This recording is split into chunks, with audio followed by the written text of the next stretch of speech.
Rizzo Ontiveros, di ba? Oh. Nabuking. Di ba? So sabi niya, wala talaga akong insertion.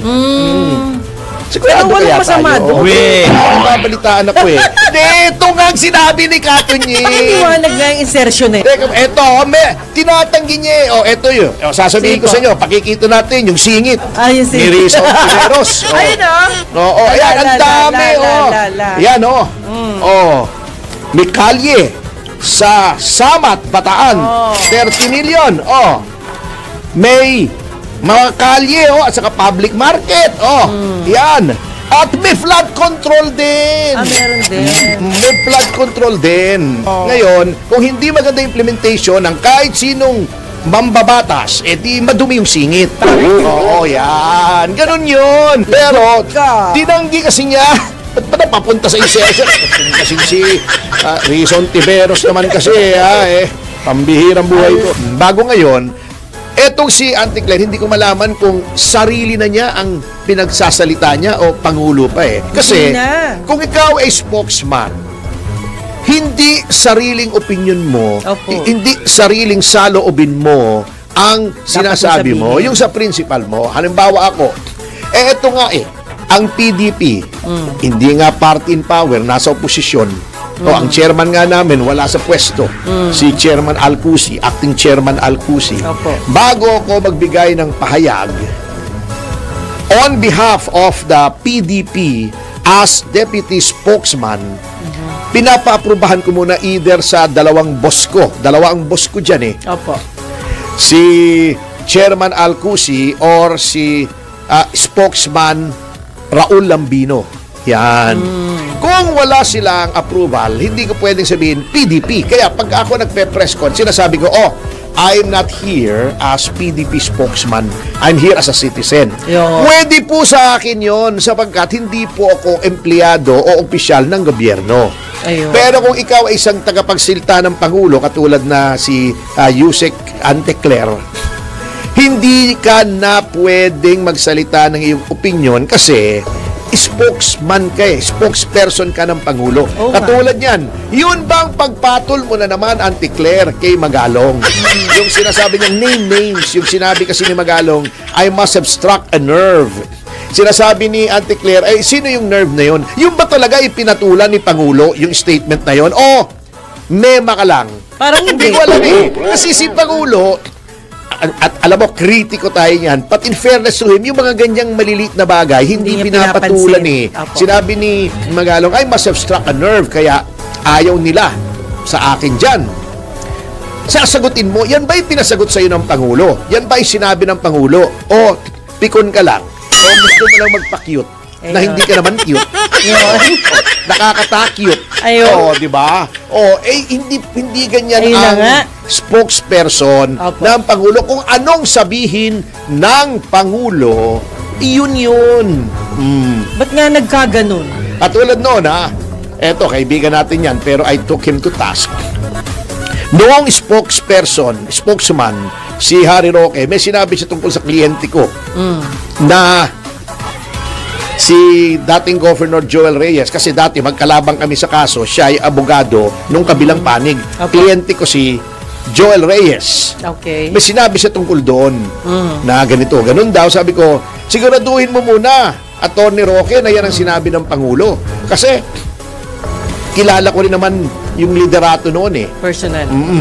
At through channels, tinanong ko kung ang Pangulo ba ay galit doon kay Governor Joel Reyes, at sinabi hindi, wala naman daw pinasasabi sa yung ganyan. So sinabi ko, yan huwag ka magsalita, kako, na as spokesperson, gagamitin mo yung press ko ng Malacanang para sabihin yung personal mong opinion as lawyer ng kabilang parte. Anti-graft yan. Di nag-back down siya. Ganun yan.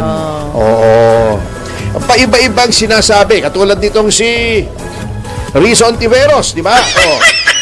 Nabuking. Di ba? Wala daw siyang insertion. Di ba? Kumalat na naman, mali. Wrong mistake. Hindi pala mahilig sa insertion si Rizzo Ontiveros, kaya pala siguro paminsan-minsan masungit siya. Kasi wala siyang nararamdamang insertion. Hindi sa budget. Sa budget. Baka may mga gusto proyekto na hindi niya magawa kasi nga walang insertion. Medyo napufrustrate siya. Nabibitin din siya. Parang mga taong bayan nabibitin din sa Blue Ribbon, di ba? Mahirap yung bitin ka, masakit sa puson yun eh. Ala! Oo, kung lalaki ka, kung lalaki. Ikaw talaga. Hindi, masakit sa puso pala, sa puso. Sorry. Masakit sa puso. Pag yung investigasyon, na mali lang ako.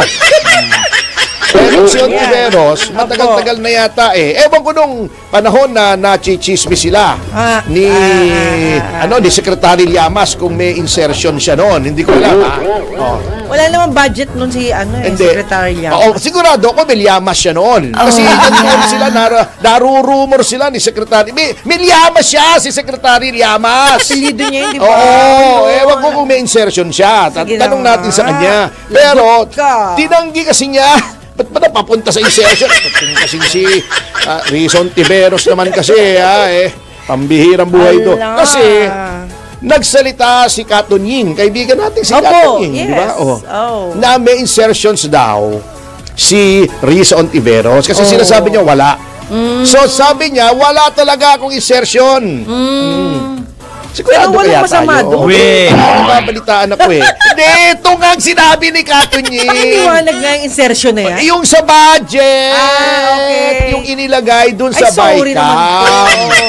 Okay. Kasi, ang sabi niya, wala daw siyang insertion. Sabi ni Katon Ying, tama naman, ma'am, nagiging technical kayo. Ang sinasabi kong insertion, yung wala doon sa national expenditure program at wala doon sa budget na pag di ba nagsusumite yan ay ipinaliwanag na natin kung paano nagkakaroon ng budget. Ang Pangulo through the DBM, Department of Budget and Management ay nagsusumiti sa Congress, sa House. Actually House, ang GAA ay laging nag-emanate sa House, hindi sa Senado.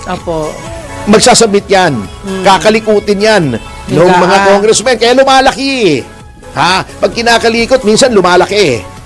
Yung budget! Bubuting-tingin yan doon, kakalikutin. Tawa ko. So, nilagyan na ng mga congressmen.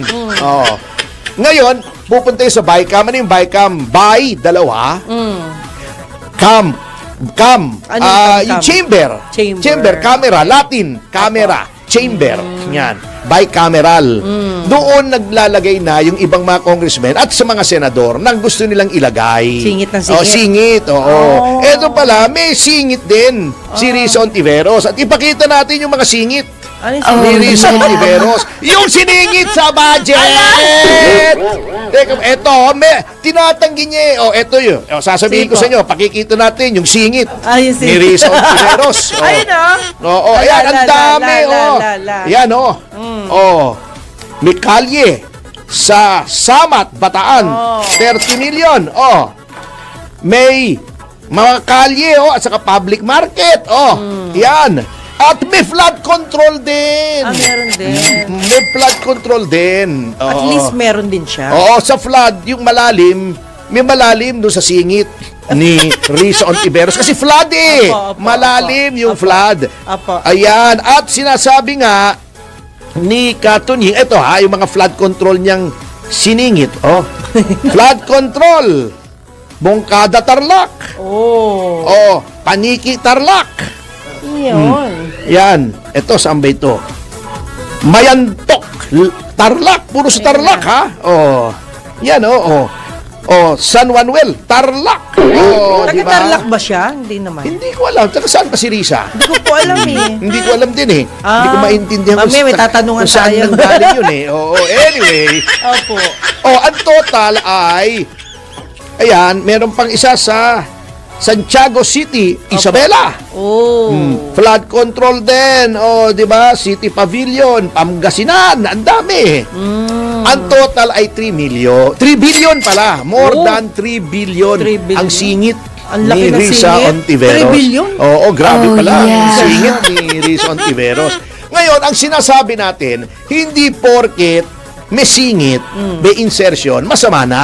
Hindi Kasi masama. nasa implementation yan. Opo. Kung tama naman ang pagkagawa, di malinis yung singit Ayun. ni Senator Ontiveros. Kung may problema, hindi lang ni Senator, kahit sinong Lahat naman doon meron eh. oo. Oo. Ngayon, kung hindi maganda implementation ng kahit sinong mambabatas, di madumi yung singit. Oo, yan. Ganun yun. Tama. Hindi naman porket may singit, may insertion, masama na. Ang dami namang tumatawa. Oo. Oo, Meron bakit kasi, ganun? mabilis yung insertion. Ay, ayan na, Oo. ayan na. Yung iba, mahina ang insertion. Oo. Ay, sorry Oo, guys. yun ang Ay. dapat tingnan natin dito. Ibang klaseng singit pala to. Sorry. Oo. Oo. Anong singit na naman yun? Tinignan mo. Oh, yeah. Yeah. Iyan ang mabigat dyan. Opo, opo.